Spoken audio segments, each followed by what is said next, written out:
In this lesson, we're going to continue to discuss styles. If you'd like to follow along, go under the File menu to Open, and in the Sample Files folder, scroll down to 0804, The Power of Nested Styles, and just click Open. What are nested styles? They're one of the most powerful type formatting features you can possibly imagine. It's a way to quickly and consistently add character styles to part or parts of a paragraph style.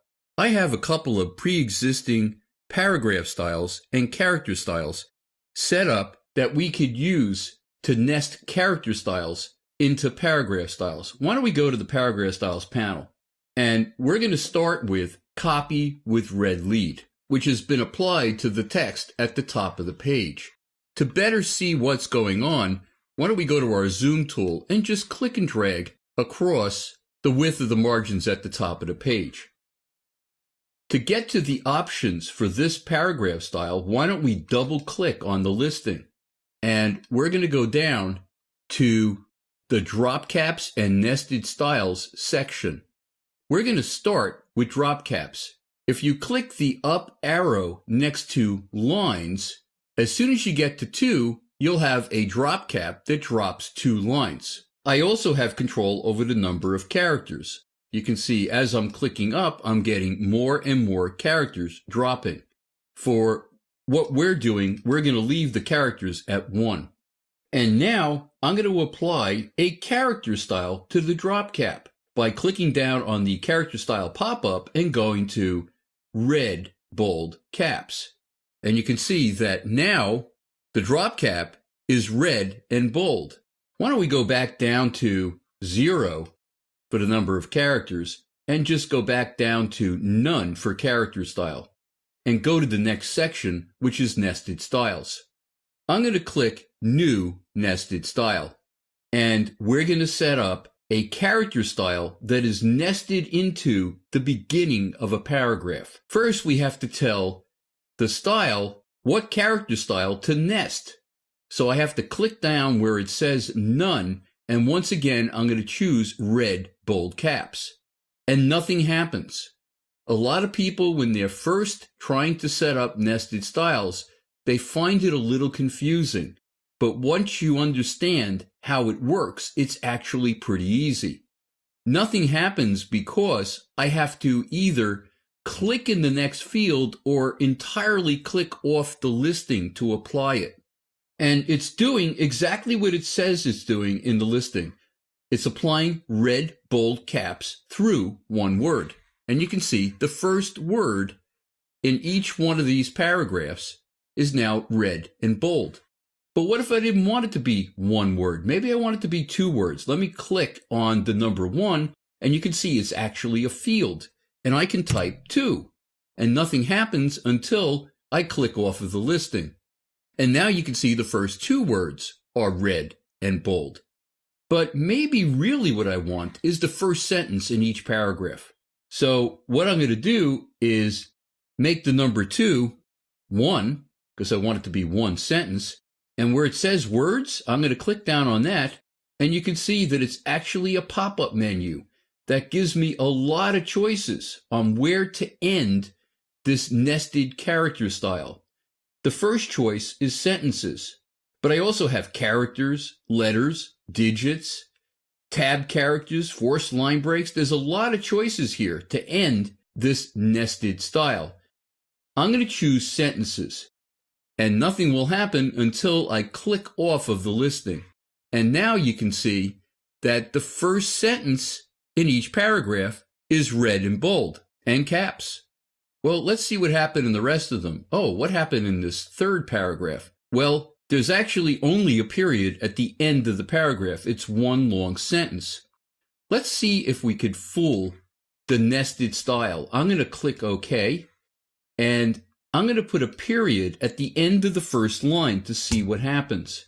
It updated automatically because that's now the end of that sentence. I wonder if it also understands that sentences may end in a question mark. And yes, it does. Or how about an exclamation mark? Yep, It understands exclamation marks as well. So that is pretty cool. But I wonder what else I can do with nested styles. Why don't we scroll down the page just a little bit to get to our address listings. And now double click on address listings. Imagine for just a second that we have 1,000 listings with a name, a title, and a place of employment, as well as an address. We want the first line, the name, to be a certain character style. The next two lines we want to be an entirely different character style. And you can see that each one of the lines is formatted with a shift return at the end, or a shift enter, which is a forced line break. I'm going to go down to the drop caps and nested styles section, and I'm going to click on New Nested Style. I'm going to click down on the character styles pop-up and go to Names Bold Caps. And nothing happens until I click off of the listing. Right now it's doing it to one word, exactly like it says it's going to here. Names bold caps through one word. But I really wanted the first line through that first forced line break. So let me click on Words and find forced line break. And nothing's going to happen until I click off of the listing. Now, I'm going to add a second nested style that will begin immediately after the first ends. New nested style, and I'm going to choose, how about bold italic? And instead of one forced line break, I'm going to make it the next two forced line breaks. So I'm going to make the 1, 2, then choose forced line break. So what it's doing is bold italic through two forced line breaks. So you can see that's exactly what it's doing. It's following what the listings are telling it to do. A certain nested style will go through one forced line break, and then the next nested style will begin bold italic through two forced line breaks. And then it just goes back to what the initial styling was of that paragraph style. Well, after going through this, there's usually a question, which is, what if I don't want my first nested style to begin at the beginning of the paragraph? Is there a way around that? Absolutely. What I'm going to do is click New Nested Style, and I'm going to leave it as none through one, how about forced line break? Right now, it seems to be doing nothing, but let me click on that listing, and you can see that now there's an up arrow. That's going to move the listing up.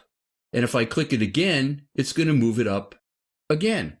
So you can see that now the names don't have any character style applied to it because it says none through one forced line break. And then immediately after that, it's applying names bold caps. And for the two forced line breaks after that, it's applying bold italic.